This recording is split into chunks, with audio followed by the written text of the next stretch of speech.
একদিন যখন আমি স্নান করে বাথরুম থেকে বেরিয়ে এলাম তখন খেয়াল করলাম যে আমি আমার পোশাকগুলো বাথরুমে রেখে এসেছি। আমি দ্রুত ফিরে গেলাম পোশাকগুলো আনতে, কিন্তু তখন আমি দেখতে পেলাম যে আমার দেবর আমার পোশাকগুলো হাতে ধরে তাকিয়ে আছে। আমি অবাক হয়ে দ্রুত তার হাত থেকে পোশাকগুলো নিয়ে নিলাম এবং লজ্জায় মুখ নিচু করে চলে এলাম।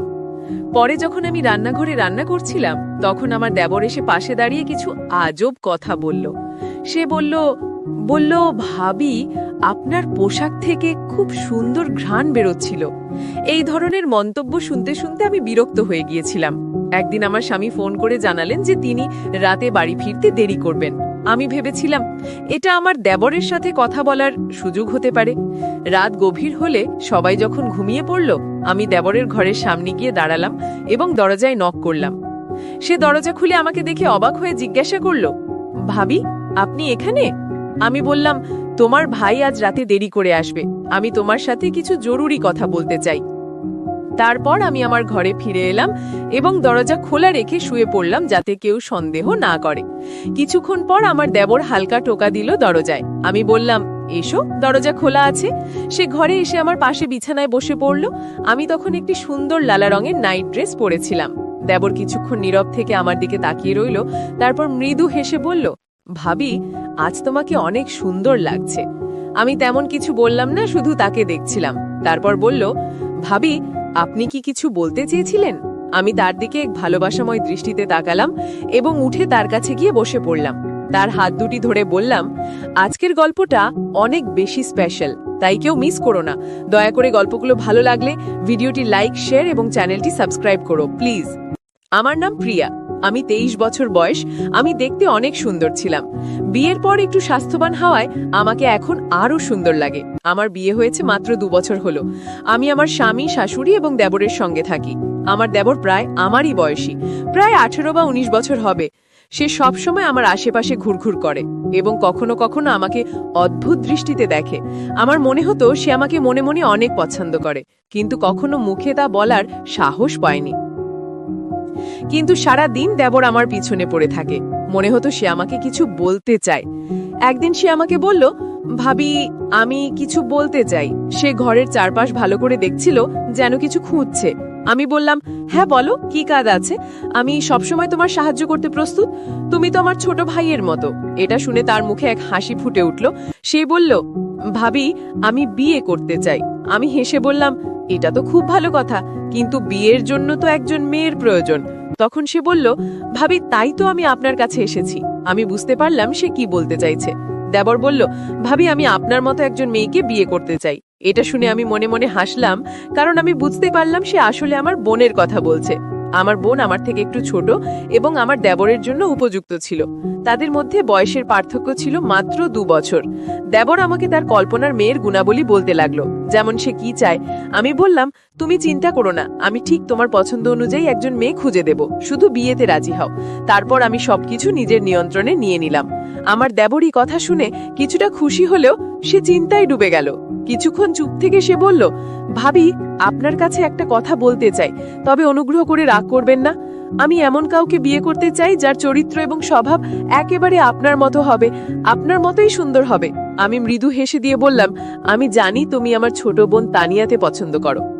কিন্তু সে মাথা নেড়ে বলল, না ভাবি, আপনি আমার কথার আসল অর্থ বুঝতে পারেননি। এই কথা বলে সে চুপচাপ ঘর থেকে বেরিয়ে গেল। আমি কিছুটা অবাক হয়ে তার দিকে তাকিয়ে রইলাম। আমি ভাবতে লাগলাম, হয়তো সে লজ্জায় তানিয়ার কথা বলেনি এবং সেই কারণে সে কথা না বলে চলে গেল।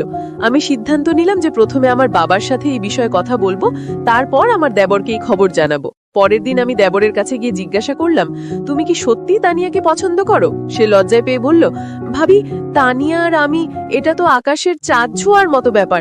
আমি নিজেকে উপযুক্তই মনে করি না। তার এই কথা শুনে আমি বুঝতে পারলাম আসলে সে আমার বোনকে পছন্দ করে, কিন্তু সাহস করে প্রকাশ করতে পারছে না। পরের দিন আমি আমার মায়ের কাছে গিয়ে বিষয়টা জানালাম এবং তার মতামত নিলাম। মা বললেন, বাহ, আমাদের কোনো আপত্তি নেই। তোমার বোন যদি সেখানে সুখী হয় তাহলে আমরাও খুশি।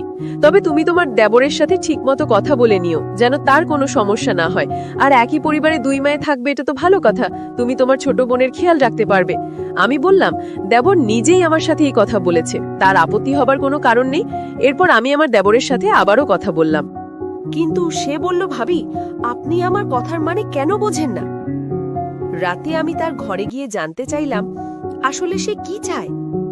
সে বলল, ভাবি, আমার আপনার বোনের প্রতি কোনো আগ্রহ নেই, আমি শুধু মজা করছিলাম। তার এই কথা শুনে আমি খুব কষ্ট পেলাম। যদি সে আমার বোনকে পছন্দ না করত, তাহলে কেন সে আমার আশেপাশে এসে ঘুরে বেড়াতো এবং আমার সাথে কেন এত কথা বলতো? যদি সত্যি সে তাকে বিয়ে করতেই হতো, তাহলে সে নিজের পছন্দের কোনো মেয়ের নাম বলতেই পারত। অন্তত আমার বোনকে অপমানিত হতে হতো না। আমি কিছু না বলে উঠে চলে আসার চেষ্টা করছিলাম, কিন্তু তখনই সে হঠাৎ আমার হাত ধরে ফেলল। এই আচরণে আমি রেগে গেলাম। হাতটা ঝাঁকটা মেরে ছাড়িয়ে নিয়ে বললাম, তুমি কি করছো? নিজেকে সামলাও, আমি তোমার ভাবি, আর তোমাকে ছোট ভাইয়ের মতো দেখি। সে বলল, ভাবি, তাতে কি হয়েছে?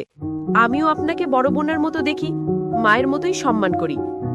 এখন শুধু আমার এই ছোট্ট কাজটি করে দিন, আমার বিয়ের ব্যবস্থাটি করে দেন, তাহলে বুঝবো আপনি আমাকে সব দিয়েছেন। তার কথায় আমি বিচলিত হয়ে দ্রুত নিজের ঘরে ফিরে এলাম। মনটা খুব অস্বস্তি করতে লাগলো। কিছুক্ষণ পর আমার স্বামী ঘরে এলেন এবং আমার চিন্তিত মুখ দেখে জিজ্ঞাসা করলেন, তোমার কি হয়েছে? এত চিন্তিত কেন? আমি তাকে পুরো ঘটনাটা বললাম, কিভাবে সাম্প্রতিক সময়ে দেবরের আচরণ অদ্ভুত হয়ে উঠেছে এবং সে প্রায়শই বাইরের সময় কাটায়। আমার কথা শুনে স্বামী বললেন, আমি নিজেও লক্ষ্য করেছি, ও তোমার ভাই, কিন্তু বড় হচ্ছে, তুমি ওর কাছ থেকে একটু দূরে থাকার চেষ্টা করো। এই কথাগুলো শুনে আমি কিছুটা সান্ত্বনা পেলাম, কারণ কেউ অন্তত আমার মতো চিন্তা করছে।